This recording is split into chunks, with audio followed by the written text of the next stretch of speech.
Hi, I'm Kayanne, and I'm here with my Hobonichi A6 Avec, and I am using it this year for my daily journaling. It is a downsize from last year when I was in the cousin, so I'm getting used to the smaller size.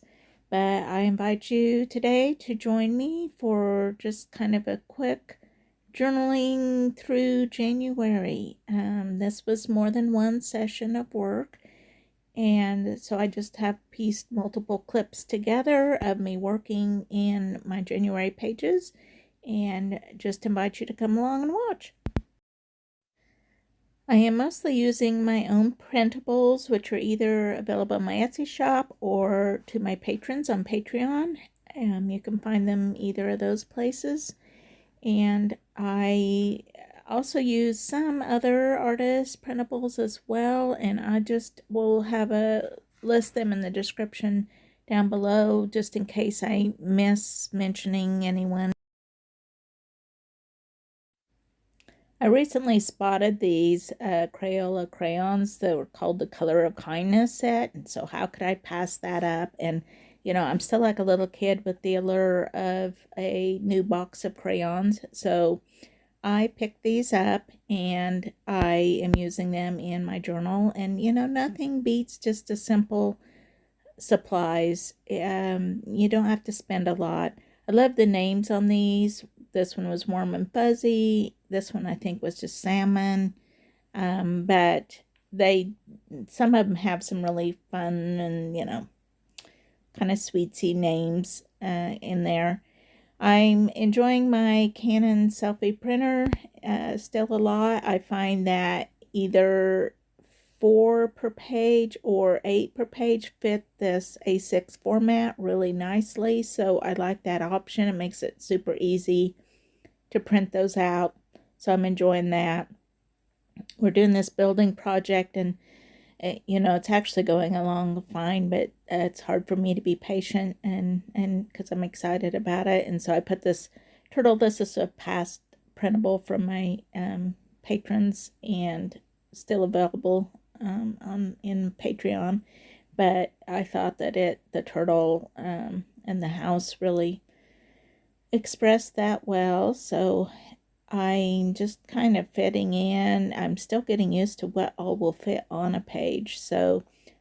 But I so far am really liking this. It makes it a little bit more doable, a little less real estate to fill in. You saw me there referencing my 5-year journal. It is my top priority. I always try to get it filled out. It's just, a little bit of line about the day. And then I can go back to that and remind me if some days have passed since I've got it in my daily journal. I can go back and look at my 5-year journal to see where things are.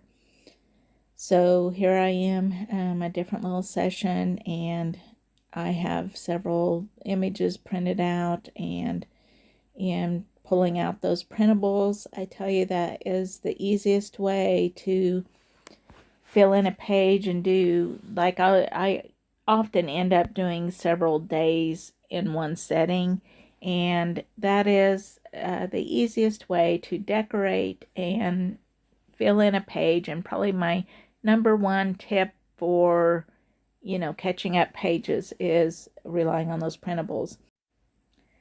I always start with photographs. If I have photographs, as far as keeping in mind that I need space for those, I fill in with printables.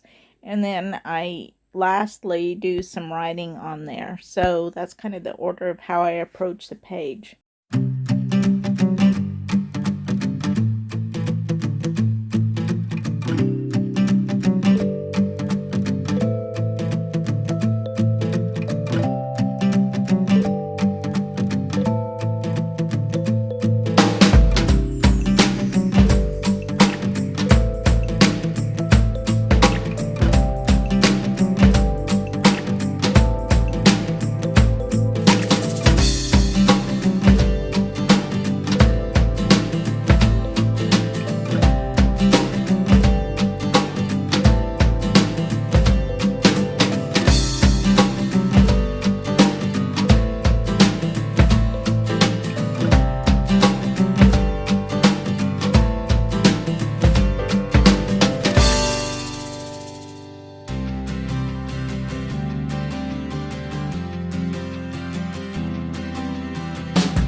always find myself trying to be totally accurate on what happened on what day.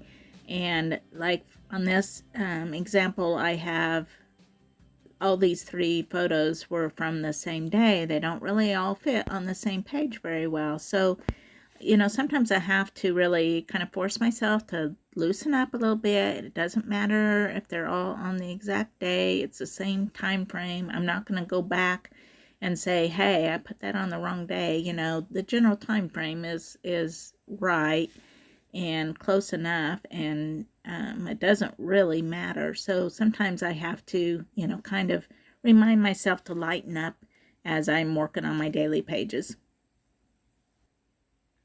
I really love playing with watercolor on this Tomoe River paper that you find in the Hobonichi journals, and so once in a while I just have to play with some watercolor on here. On this day I had gone out to lunch with a friend, and I just did a very inaccurate representation of the 2 of us together, and just the idea of friends there not necessarily being a exact representation, and just being really loose with the watercolor on here, and just making a little background to do a simple illustration on top of.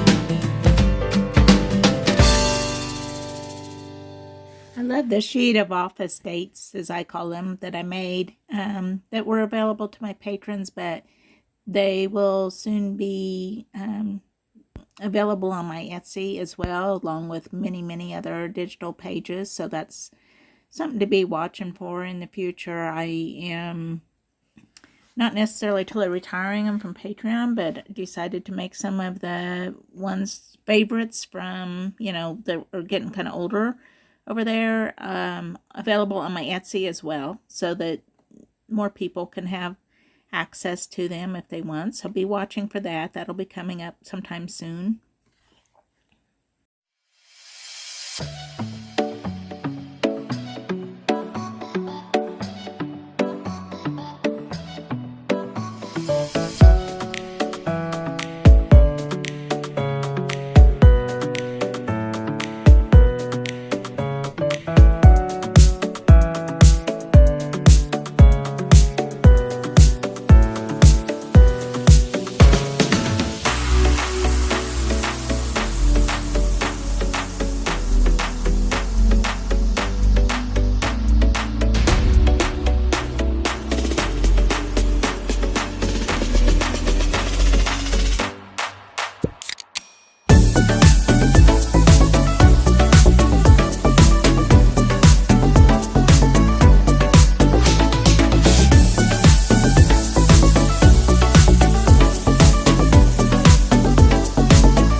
while since I did these wavy journal lines, so I thought I kind of had the urge to try those again. I always like the effect of those.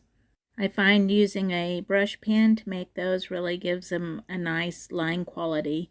And then when I'm actually doing my lettering, I fill in the spaces, so some words are kind of squished and some are tall and skinny, and I think that's part of the appeal of it, just that wonky look.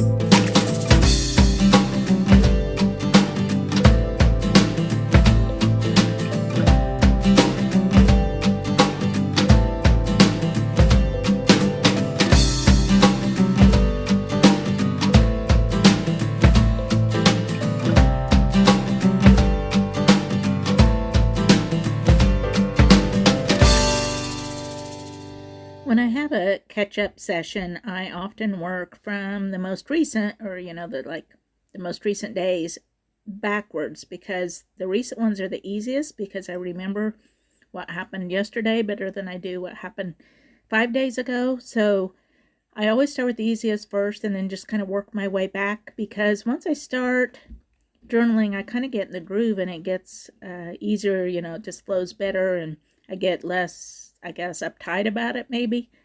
So if you notice that I seem to be working backwards on the dates, that's why.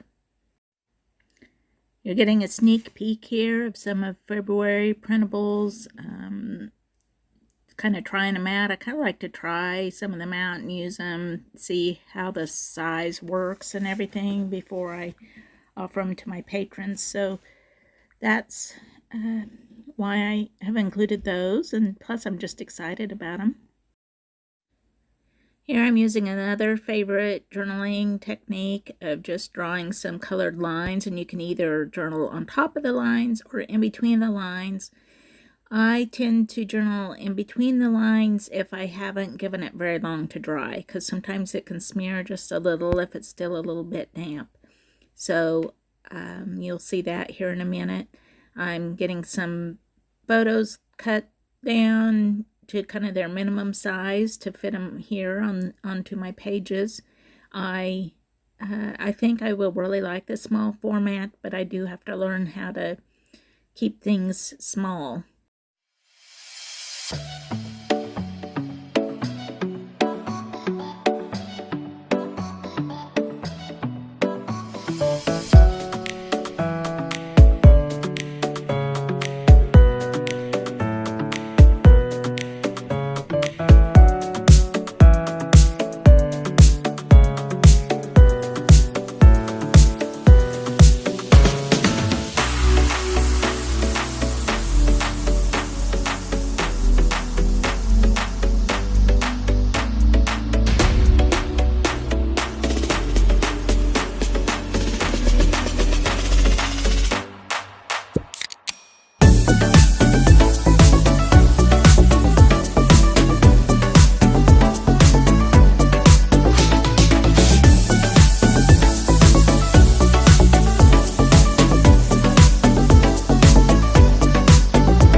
just going back through and taking a peek at what I've done and making sure the pages are finished enough for me. And that's it for this session, and I will be coming back with a flip through for January soon. Thanks for watching, and I'll see you next time.